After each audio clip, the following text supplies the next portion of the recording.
couples. Yes, and it's a good moment because we are talking about diet and longevity. So don't feel bad. Some of these things, they just come once in a while, right? I mean, the buffet, it comes once in a while. So I know I'll be talking about food. That's what I'm saying. I'll not be looking at anybody's plate, but it will be more on everyday lifestyle because I can hardly go for a stage every day. Yes, so we have a lifestyle that we live at home. We have a lifestyle that we push every day. But basically when we talk about diet and longevity, first of all, I would like to know from you guys for what comes to your mind. I think it's a little bit interactive. Pardon? What comes to our mind, how do we get diet and longevity? Yes. Blue zones. Blue zone. La doctor, I'm blue zone.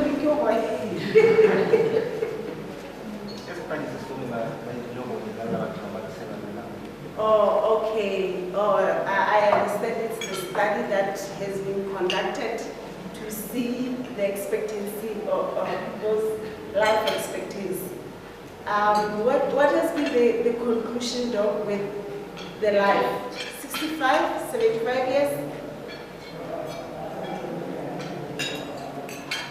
I think basically looking at the rise of the non-communicable conditions that we are living in, that mainly would come through our feeding patterns, the way we relate to food, is that a lot of people find themselves sick.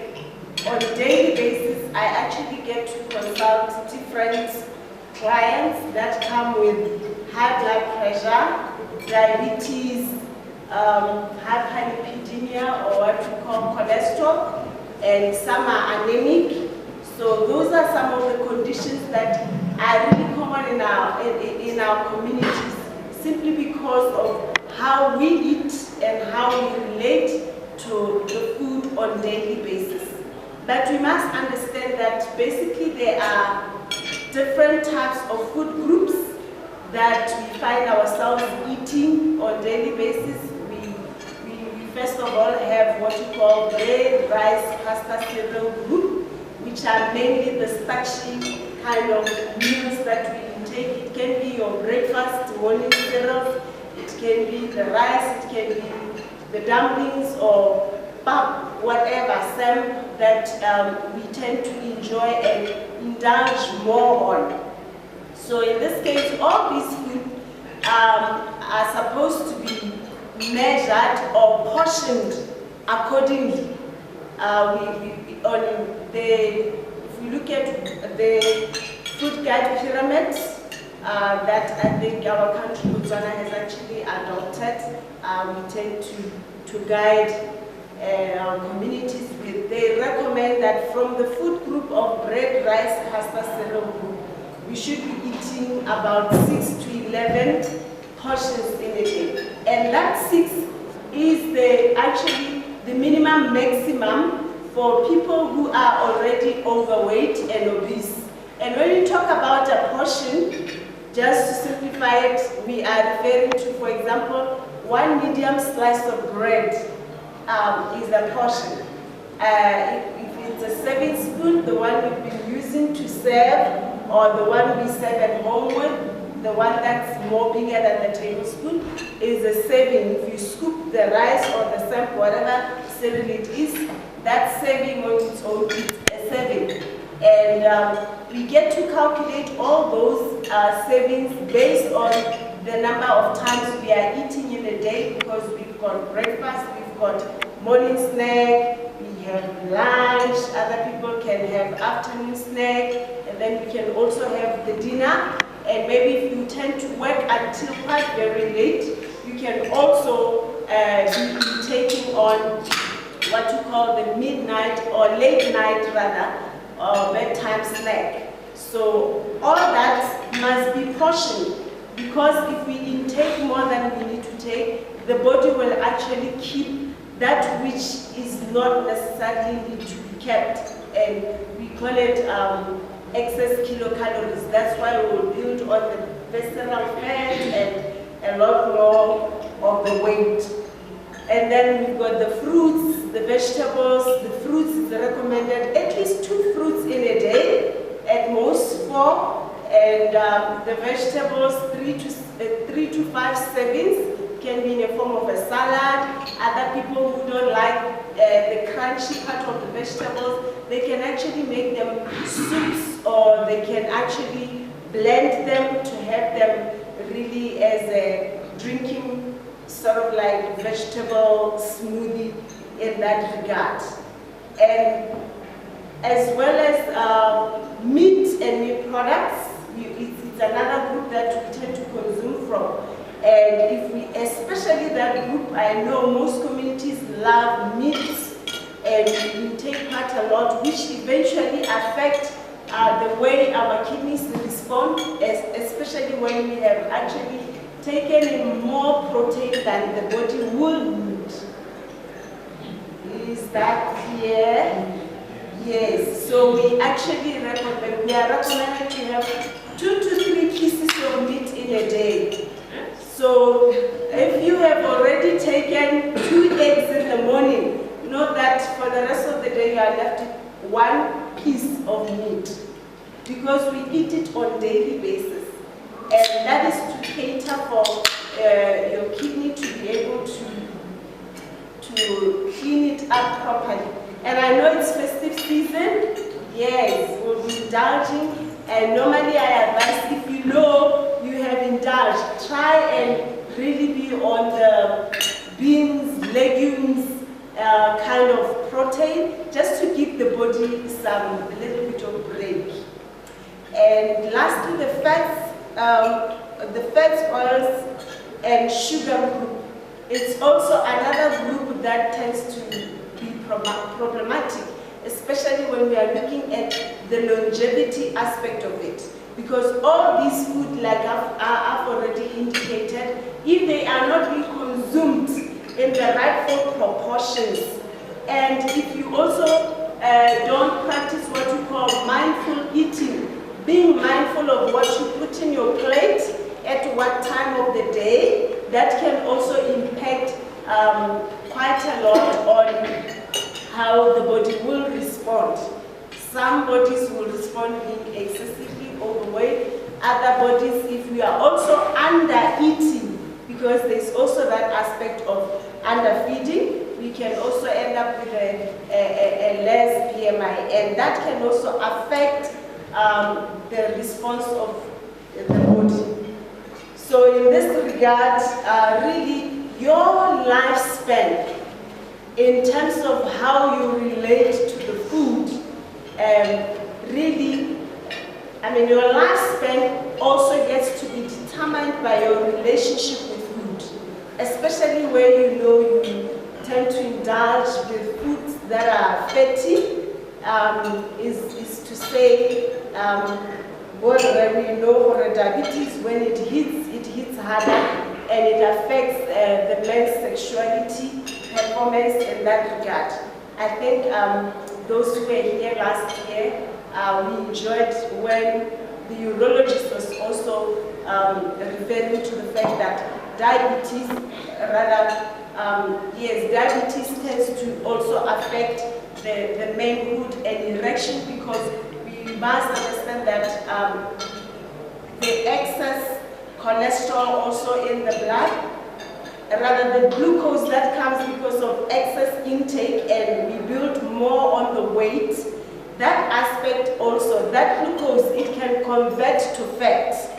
And when there is fat or there is high cholesterol in the body, and that cholesterol also can affect the manhood tubes where the blood is supposed to flow. So we emphasize more on exercise.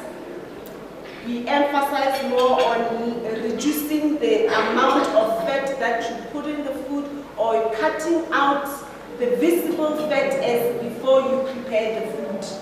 At the same time, the other thing that we actually emphasize more will be making better choices. Instead of maybe red meat, you can choose fish, or maybe certain cuts of meat when you are preparing. And even choosing to be on legumes, on nuts, on beans, because they will equally give you the same protein that you will need, or soya products. Sometimes just varying your food, not the certain kind of style that I've seen in our communities where it's meat every day. True or false?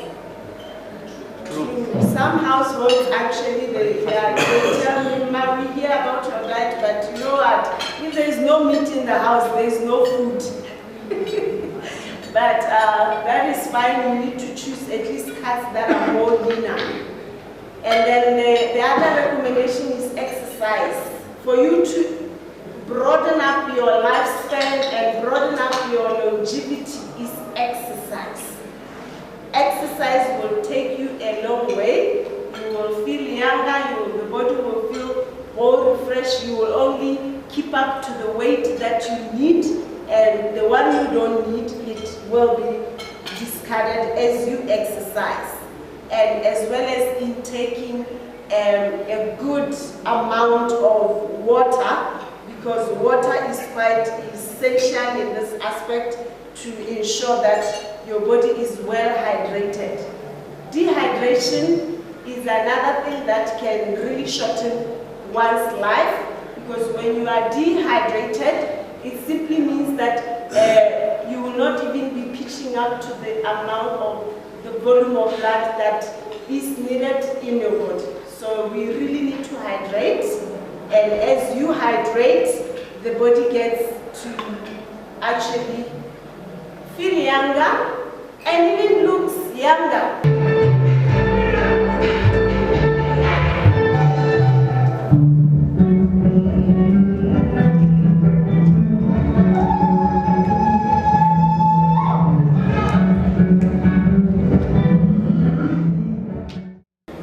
I've been tasked with a very simple task to talk about preventing or prevention of sexually transmitted diseases.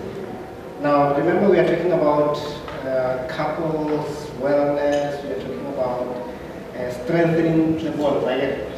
And maybe before we go further, let's do a few definitions. What are sexually transmitted diseases? Just our understanding. You know, I once came across a statement, I think was it on Facebook or somewhere, but wealth is sexually transmitted. I'm not sure how true that is, but we are not talking about a sexually transmitted disease. So, in short, sexually transmitted diseases are those diseases that are primarily transmitted from one person to the other through sexual contact. And then when we talk about prevention, we are referring basically to interventions that are meant to prevent a particular event or incidents from occurring again. From a medical perspective, we have primary prevention. Primary prevention, basically, we are talking about preventing something from happening before it happens. So, a primary preventative measure could be exercising. Exercising, you are preventing a whole lot of lifestyle conditions. But however you exercise, because of diabetes, or because of high blood pressure, or because of, you are doing it to prevent all of them generally. And at that stage, it's not because there is a problem. All right. So primary prevention, there is not yet anything that has gone wrong, but we want to prevent. Then we have what we call secondary prevention. From a medical perspective, secondary prevention, we are referring to now something has happened. So we want to reduce its impact. So generally what we want to do is maybe identify it early on. So we do screening programs, we encourage people to know certain risk factors on how it means 1, 2, 3, again, so that we can give intervention when there is still time before whatever condition becomes worse. We get the difference between primary and secondary. And then we have what we call tertiary prevention. So tertiary prevention, now we are talking about softening the impact. The event has happened. We have what we call morbidity or consequences of that. We now want to make sure, now that this thing is there, how can we adjust our lives to make the best out of what has happened? That's all. So there's primary prevention, secondary prevention, and tertiary prevention. All right. So those were just for us. I'll probably try and sum it up at some point. Certain things we do. You think it's primary, secondary, or tertiary. All right. So we started with those definitions of sexually transmitted diseases, and we also defined prevention for reliable. Now, sexually transmitted diseases. Which sexually transmitted diseases do we know? You can just. There are many. Just names. HIV, syphilis, gonorrhea, chlamydia, chancroid, hepatitis B, as well, HPV. Again, so I think most of the time we know the common ones.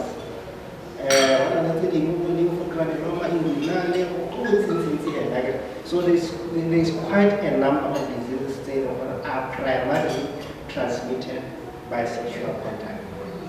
All right. So we need to be able, as married, we are talking to married couples, because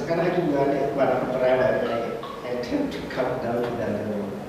Now, when we are talking to married couples, we are assuming we are all engaging in sexual activity.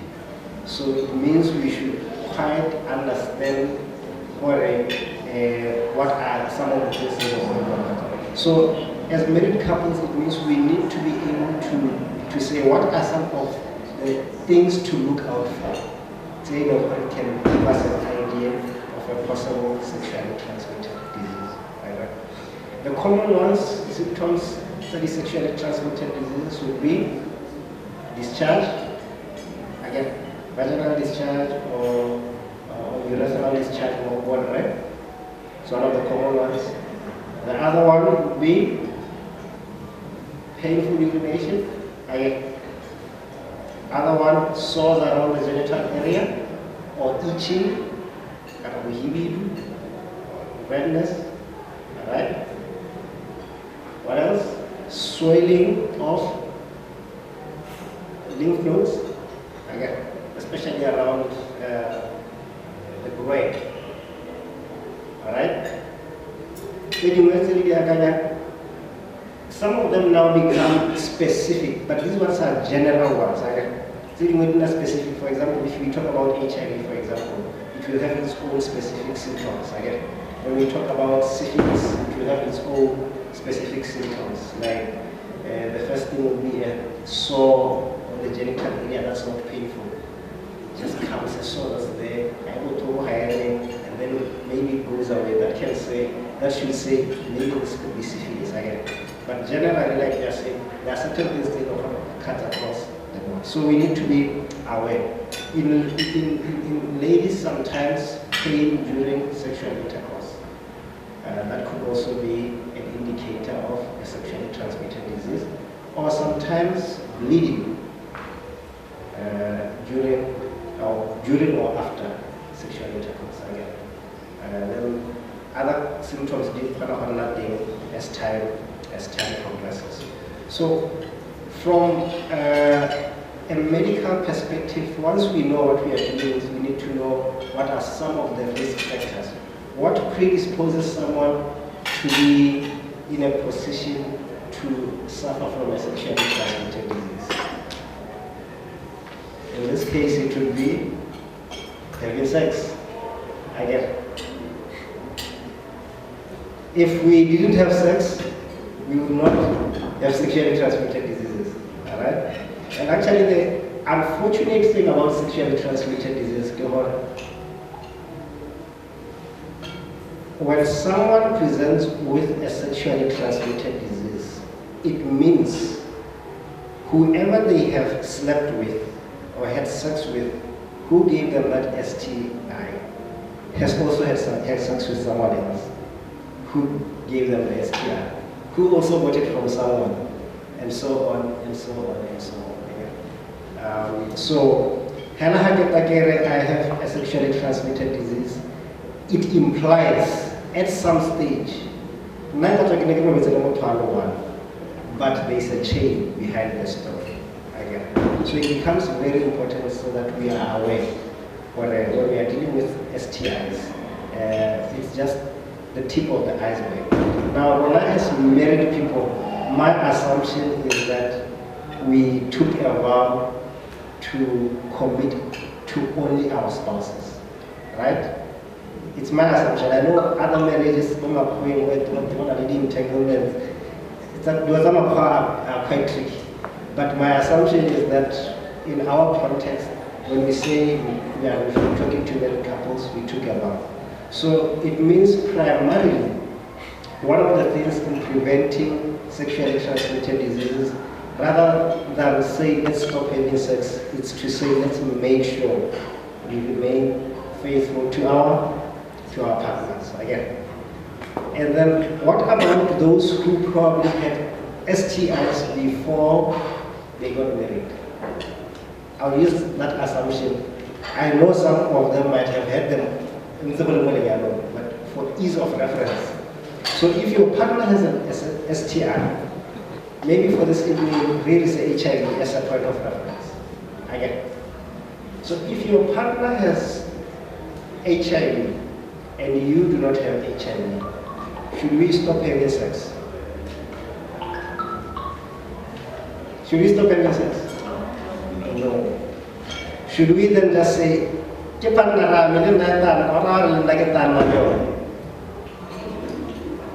no. Again, I know it's a problem with particularly women, right? We tend to test couple women. If she's positive, then it means I'm probably also positive. But I don't want to test again. So let's make sure we become proactive, right? So if your partner is positive,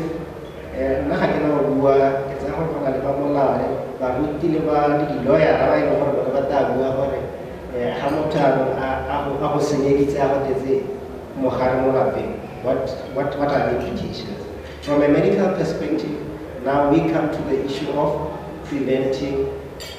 We have a primary prevention, secondary prevention, and tertiary prevention. So one of the most important things in making sure that an STI does not continue plaguing the family is to get it treated. How many this child was I'll not tell my wife, she's going to say, now you have a discharge, where is it coming from? Again, you need to get medical attention. And the thing about getting medical attention is, for effective treatment of an STI, we need to treat both partners. Again, for STIs, primary prevention. Now that it's there, we are not talking secondary prevention. Let's get it treated. When we get a discharge, when you notice lymph nodes, tell your partner, let's mind more. What we notice in our clinics, partners or people usually come alone, and then we give what we call contact slips. Or they have a partner, and like I say, and then people come 2-3 weeks down the line, yet in between they had sex again. It keeps on oscillating between the two. So let's get it treated. For those that can't be treated, HIV, to suppress the spread. I'll come back to HIV in a second. Then the other thing is, we need to, should we suspect Or should we be in a case where one partner has an STI, the best way to protect it from moving to the next partner is to use a condom, barriers, again.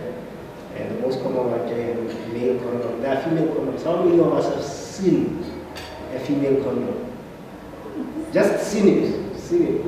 Have seen a female condom. All right. At least we know it's there. I will not ask how many of us have used a female condom.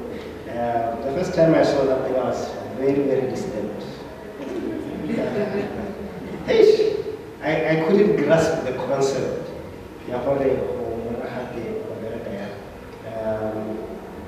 So our experience with it, we put male condoms, we put female condoms, the male condoms will all finish. Female condoms, what we are trying to get to, let us be proactive in using barriers, especially if there is a case, we've had an STI in the family, and while we are still sorting out treatment,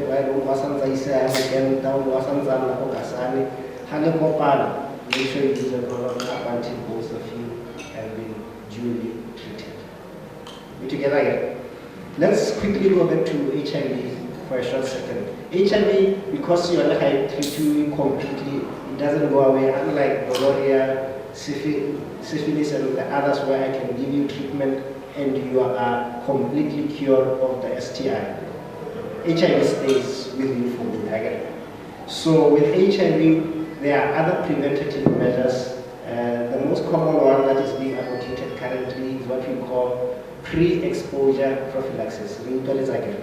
PrEP. So PrEP basically means that if one partner is HIV positive and the other partner is HIV negative, we need to confirm whether the other partner is HIV negative again. So once that has been confirmed, for one partner HIV positive, one HIV negative, then there is a drug that we use, Ibizatrubal, you might have heard of it. It's a combination of electricity bind and another one, Tenofovir. That combination of two drugs in one tablet is called Trubal.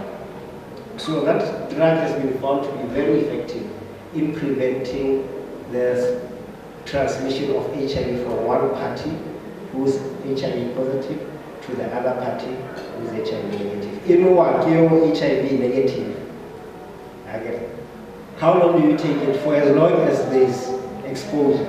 There are other factors that we can take into consideration, like viral load. In developed countries, medical protocols say if you are virally suppressed, you will not transmit, so partners can be free to operate. They can have sex and not transmit. But most of we are still afraid of that because it's a pan. It's like we are not yet there. So our protocols have not yet come out boldly to say we are sure or undetectable because untransmissible. I would them, but the protocols have not yet come out to state it. So, but it's a fact that medically, if you are undetectable, that is, if your viral load is undetectable, then you will not transmit your blood. Those are some of the things we take into consideration. Mehala, what we are talking about, we need to take active steps to prevent the spread of the STI to the other partner again. Now, in the interest of time,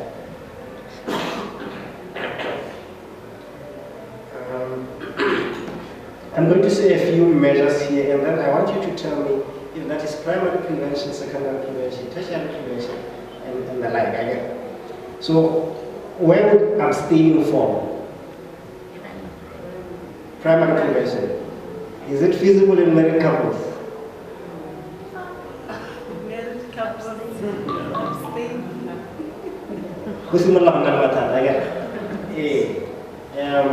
So I know sometimes there are issues in families and it becomes an option. Where partners, there's infidelity that is there. My take-home message is preventing STIs is being faithful. Being faithful to your partner. I think that's the take-home message.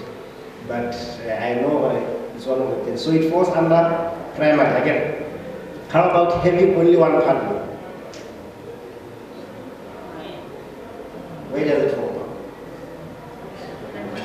Secondary. Primary, I guess. The STI is not there. So it's a measure that will make sure that the STI does not come in. Again. Alright? Vaccination.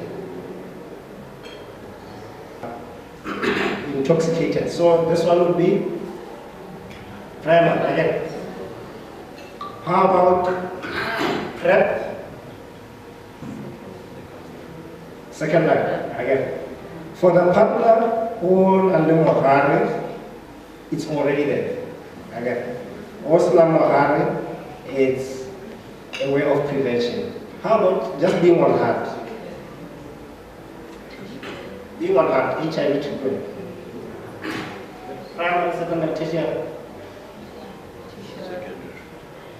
Secondary? Yes, so that's why we always say people should test regularly. Again. So testing early on is a secondary measure. But how does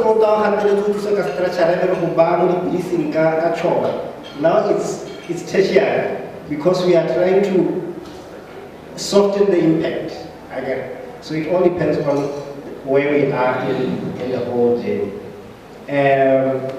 Male medical circumcision, where will you put that one? Primary again. So studies have shown that people who are circumcised have less chances of particularly HIV, contracting HIV again. How about treating an STI that's already there?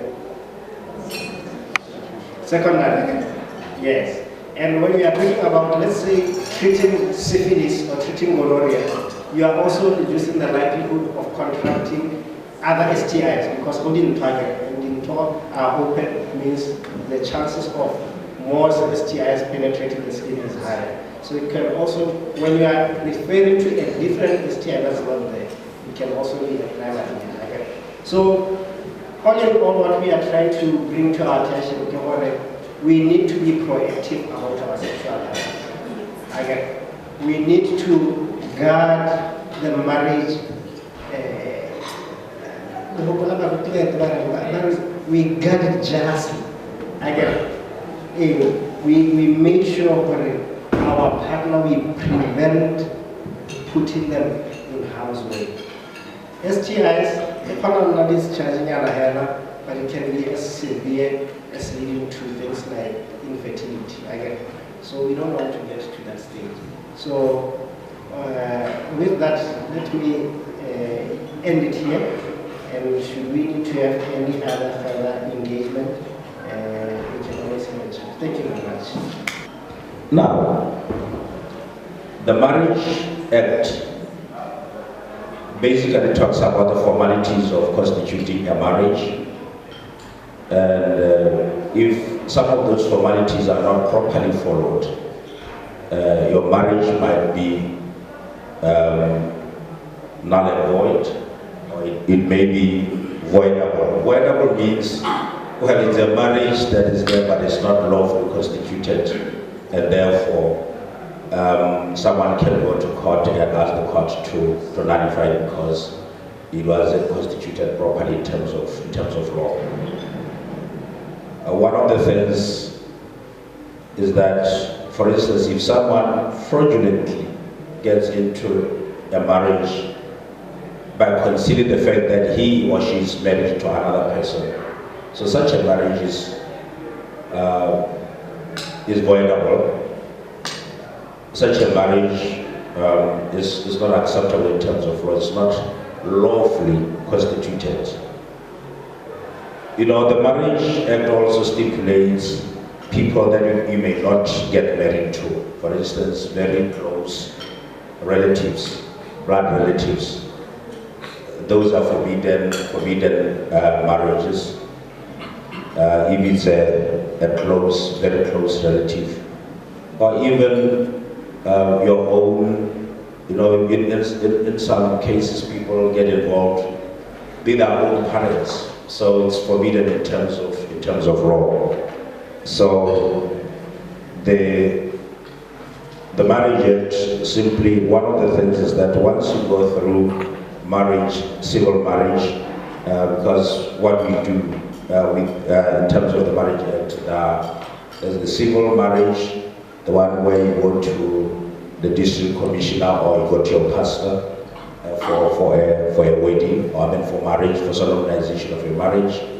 There's also, in terms of the act, the Marriage Act, the customary marriage. And I find in some societies in Botswana where they do both the civil marriage and the customary. But you see, in terms of this act, if you undertake the civil marriage, it excludes the customary marriage, even the other rights that evolve around you are excluded. I mean, if they emanate from the customary law, they are excluded. So, and I find it quite ridiculous that oftentimes people waste time. They would have the customary and the akota and so forth and get a certificate for that, and then they go to their pastors and then get another one.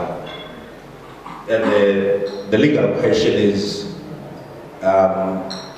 which ones supersedes the other, or if you are deceased, what happens? But once you are married in terms of the civil marriage, so you are excluded from the customary rituals of marriage.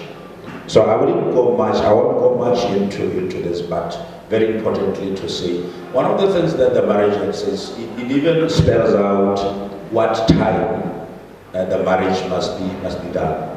For instance, we cannot conduct a marriage this time around.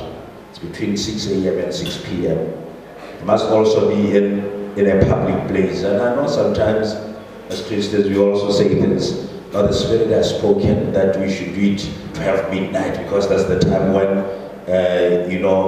powers are flying. You do it at that time. It's avoidable marriage because, and you do it in secret where the public has no access. It's avoidable marriage because it has not followed. It's not legally constituted. So must make sure that whatever we do resonates with the law. But I think it's sufficient for me to say that make sure that it's constituted in terms of the Marriage Act. Whether it's done by your pastor, whether it's done by the district commissioner, whoever has been appointed, legally appointed as a marriage officer, it must be in terms of the Act. I'm done with the Marriage Act. Now, married person's property. Very important sections, not that others are not important, but the ones that I want to excite you with. Section 5, 6, and 8, where we talk about, where the law provides that you may be married in community, out of community of property, or you may be married in community of property. And any marriage that is done and one of the couples is outside the country or is domiciled, I should be careful not to venture into the legalese, but domiciliary, I guess it's a common term that we all know, or what names are again. So if one of the spouses is domiciled outside Botswana, automatically the marriage is out of community of property. So it's provided for in terms of this act.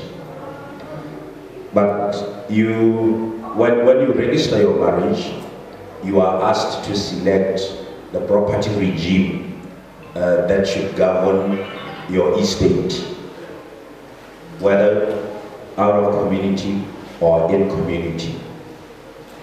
That's very important. But we have been made to believe that if it's out of community or property, it's not a proper marriage. But I want to tell you, couples, that there's nothing wrong, because, you know, whatever regime you choose should be motivated by, you know, what you really want to achieve as a family. Sometimes you make these decisions because such decisions are inspired by your business ideas. So, in terms of law, whether it's out of community or in community, your marriage is legally and lawfully cemented. So the choice is entirely yours. The problem that we often make is that we want to be told by other people what we should do. And sometimes this mistake is made by us as pastors, because I am a pastor. I take people through premarital counseling before they go into marriage. And these are some of the things I expose them to. Tell them that it's entirely up. And some ask me, Muruti, which one do you think is the best? Tell them it's not for me to tell you which one I think is the best. So it's you as a couple who should decide the one you really want.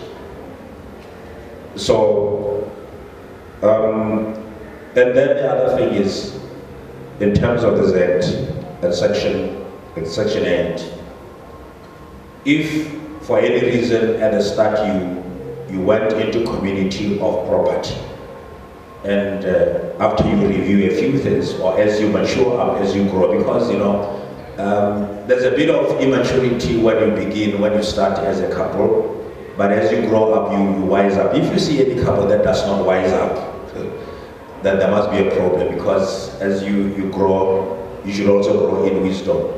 If you advise yourself that perhaps you should revisit your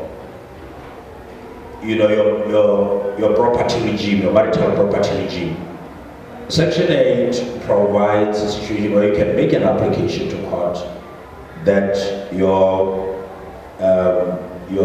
property regime should be changed. So it's not lost. You can always change if you so wish. Whatever would have motivated you to do that. You know, from a personal perspective, it may differ from people to people.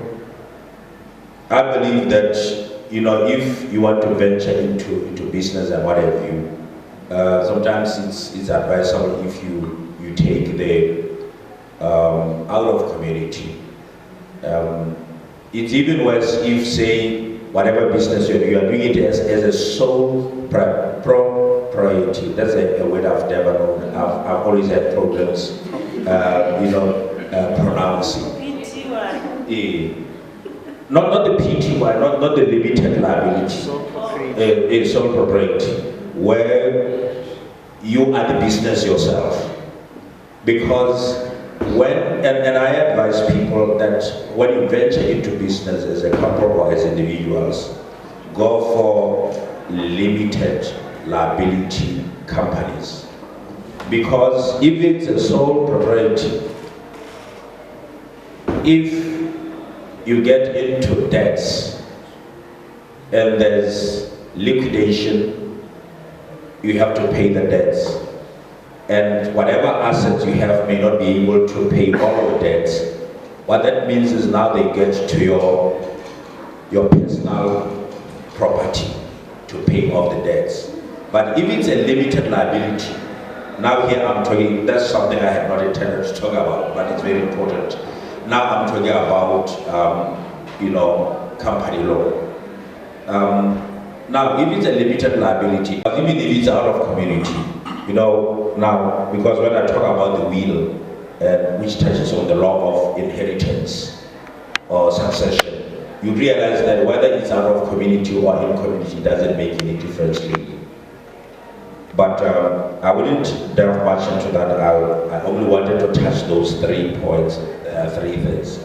That you choose your marital property regime.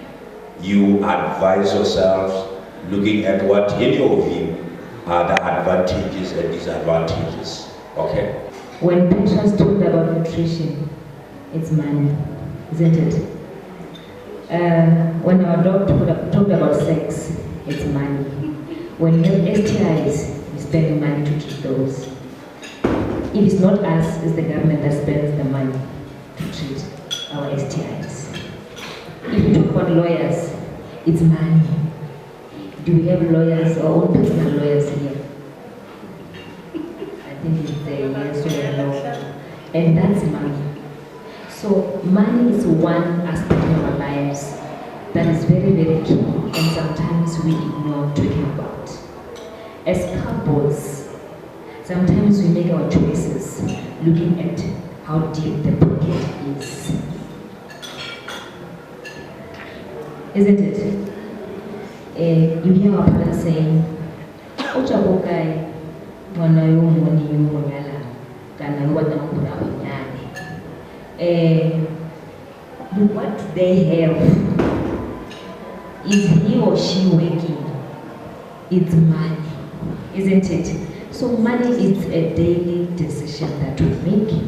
Money is one aspect that defines the economy of a country. Money is one aspect that defines the economy of a household. So we need to understand different aspects of money. So as when you started your relationships, when you met her, you met him, there was something, an aspect of money. And I guess and hope that when you started, you talked about money. If you have not, it's not late. If you are already aging, it's not late to talk about money. Because there will be a time when you can't physically go to work to make money. But money should be available for your own sustainability. When I look at my right side, I see my parents here. Just as respect, they are aging well. And by expectation, when they get older, when they can't do anything, they don't need to depend on their kids. They should have saved so that when they can't do anything, that money can assist them. So my main topic today on money is on budgeting and adjusting.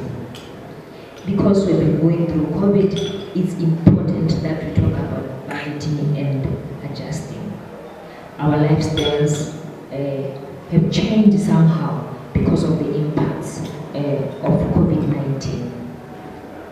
I know today I'm not bringing my partner, he is shy, but I would have loved for him to be here when we talk about money. Because when we met, the first thing that he told me was, "Are you rich?" I said, "Slightly." So already there was a topic of money. I know when people meet for the first time, they don't talk about money. So I'm going to share some tips first on how to approach the topic. The topic is sensitive because as a couple as you are, there is a spender, there is a saver. Again, I don't know from this side, who is a spender? It's clear. You spend a lot. I want to know about that couple, that side. Who is a spender? The husband is a spender. So you need to understand each other. Who is a spender? How should he reduce his spending? What is he spending on?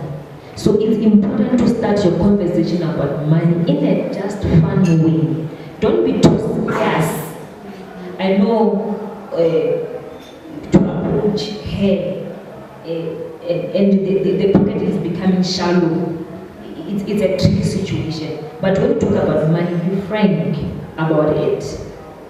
You need to be frank about it because it affects even your future. So, madam, find the right time to talk to your partner about money. Remember those times when we're at university, when you have to ask for your parents for bus or pocket money. That week you do everything nicely, prepare tea, clean the house, do everything. Again, why can't you do it even now? Find the right moment to talk about money, so that when you start talking about money, the mood is appropriate. Let's find the right mood to talk about money, especially spenders. I get what I get. And let's, the doctor for sex told us, let's listen, let's not rush to talk. Let's give each other those 2 minutes for someone to talk, and then we respond back. It's not only about sex, it's also about money. And again, it's important to run the numbers and talk about them. That is, are we going to have a joint account? I want to know, I know it's a private thing, as couples. What types of accounts do you have? My host. What type of account do you have as a couple?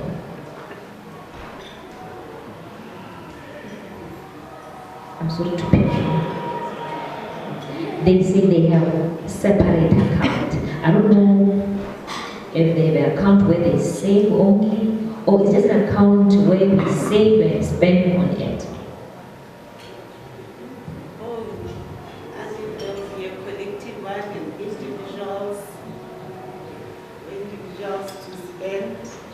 Great, I was it. I keep listening. I clear. Because you should also have an account in which whereby things are tough, we know we can. Or you mean emergency? Yes, yes. So it's important, my dear couples, that we have different kinds of account, so that, like in case of emergency, we know where to go to. We don't go to, let's say, hall, we don't go to Pon your car and drive it. We don't go there because we are putting ourselves in debt. So we need to understand and know our assets. We have to know our assets. Our assets are also money. So it's important that we know that we have savings account, we need to know our debt. Lawyer, we know some couples, they go via other banks and they claim that they are single, they are not married. They get loans and they put both of you in debt. Gogo FNB is here, Gogo Let's is here, Gogo Access Bank is here.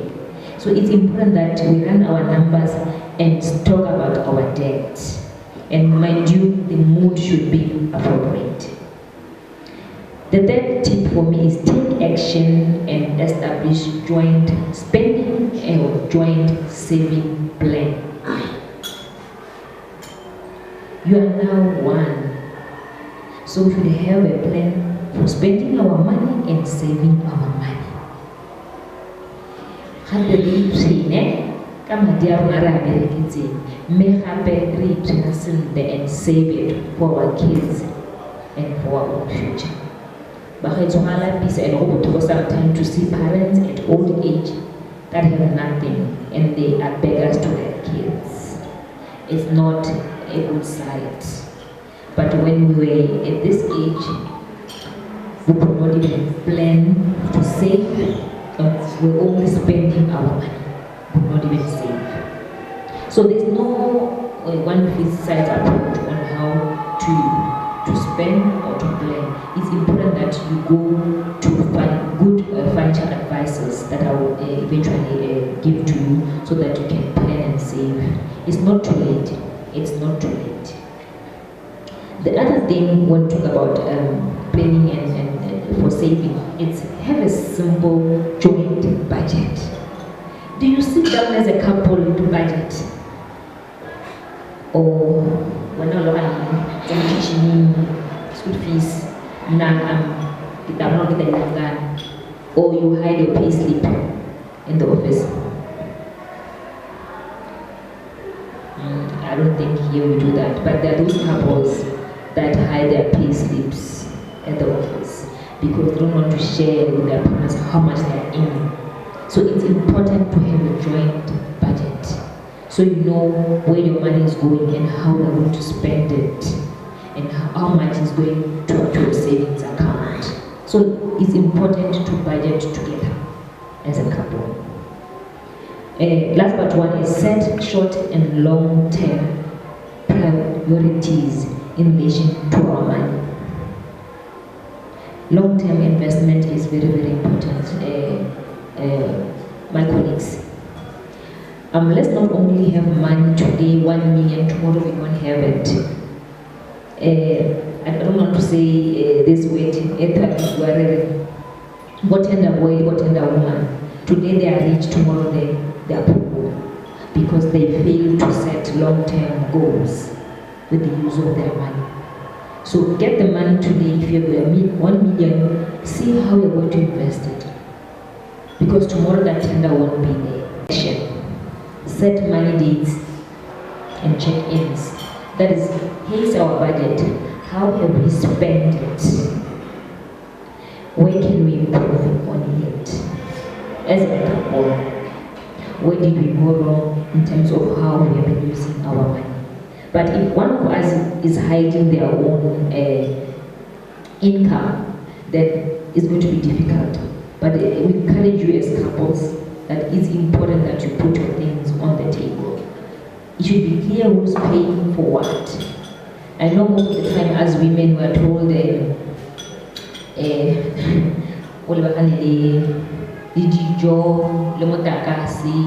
those small bills. And when things don't go right, people think we've not done anything. They forget about those bills, those mobile, or again, they think it's just like while we say Mr. Man has bought the car, Mr. Man has bought the plot. But forget that this, all of monies are important in a household. They build a household, whether one can work. So let's I get it. Like when you talk about sinning, when you bring your one, I bring my one, it's a 3. So we need one another. Whether one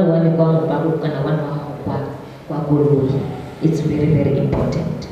So don't be afraid to ask for help when you talk about money. Have a lot of questions when you need a financial advice. I know there are challenges on our way because how could that's what you do. So the really broke. How can they chichuo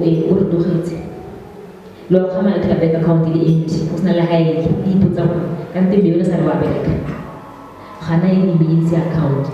Pension high, Hanali high safe. So it's important to start aiming. Moving on, those were the tips. Moving on to adjusting. But I know before COVID, every Friday, Rhapsody Halley again. But things have changed. You have lost your job. Tenants are not there in your houses anymore. It's important to adjust. I know we'll be saying, more John Mackenzie, primary school. I know that society will judge us, but at the end of the day, it's our lives. We need to adjust. If you need to sell your car, sell it and get a bike. It's not wrong, because you know how shallow or how deep your pocket is. So it's key to know where your money goes, so you're sure how to spend it.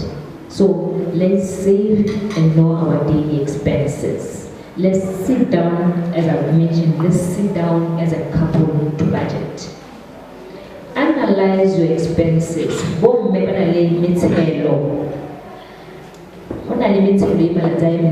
The bill top up. uthela mo groupung bomme ba le 40 ba go tshela ba le 40 and ba go tshela 200,000. All the 39 will need you that money. Ka ha se ha itse hore motshelo wa go o tsamaya jang. Ha re tswa mo yeo go na le metshelo ya dijo. Ha ke se a wa itse gore mme o bone. Ha re tswa mo metshelong wa dijo go na le metshelo ya mopako. Ke ntse ke ba ka motho mo hela mme re ga itse ka madi one yao ke ba ka analyzing our expenses.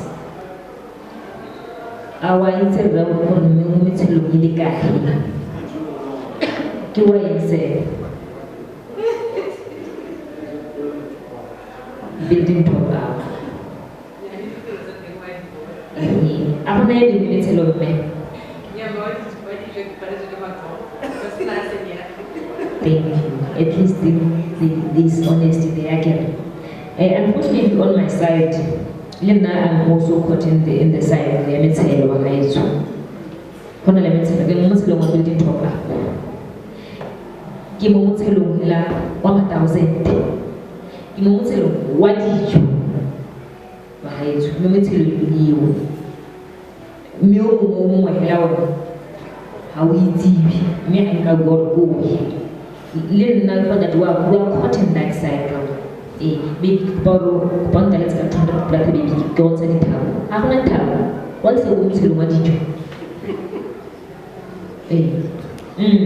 So it's important to be honest with one another, analyze our expenses, reduce when there is need to reduce. There is need to change Bagayesu.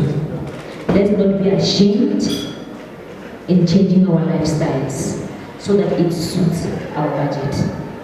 You can keep that hairstyle for a month or two, or even cut your hair. So there's need to assess our lifestyle as a way to adjust. So when we assess our lifestyle, it's a way to save and achieve our financial goals. One thing is let's reduce unnecessary travels. And we are excited to go to see our families at home, back home, or just on vacation. If there's no need for us to travel, it's important to inform our in-laws and our in-laws that that's the reason it's more than enough.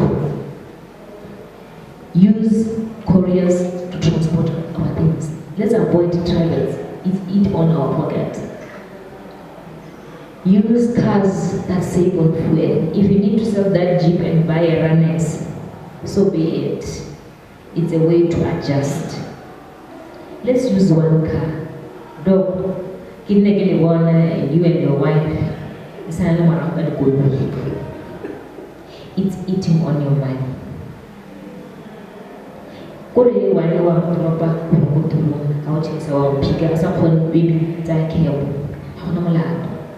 Let's try to adjust. And also let's use public transport. Okay, some of you don't know how much it costs right now.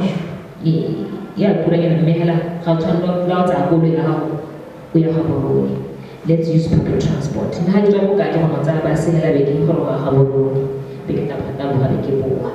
Because I'm based in Muka. Lastly, as a way to assess our lifestyle is let's use the virtual meetings. Let's invest on internet. Things are becoming easy. We order online, we have meetings online. Let's invest on internet. Because we're trying to adjust. Due to this COVID, we're trying to adjust our lifestyle so that it doesn't affect our finances. The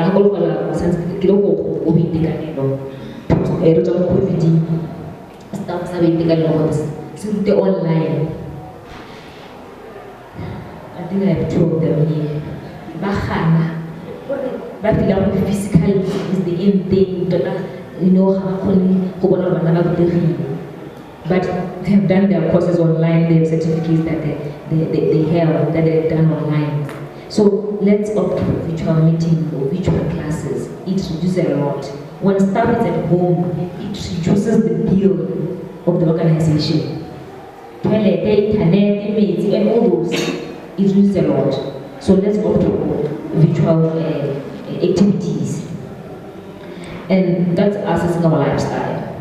Let's improve our understanding on how the money flows. Let's appreciate inflation. I was reading last week about a couple complaining that bank guy HLH in Chile their monthly premium. People forget that there is inflation. I don't know $6,000. It's because of inflation. People should understand that there is inflation. Economics is very, very important. So you need to ask questions why now they're paying 2.5 and appreciate and read a bit about inflation. And lastly, last but one is emotional intelligence. Smile, you show different emotions. I will show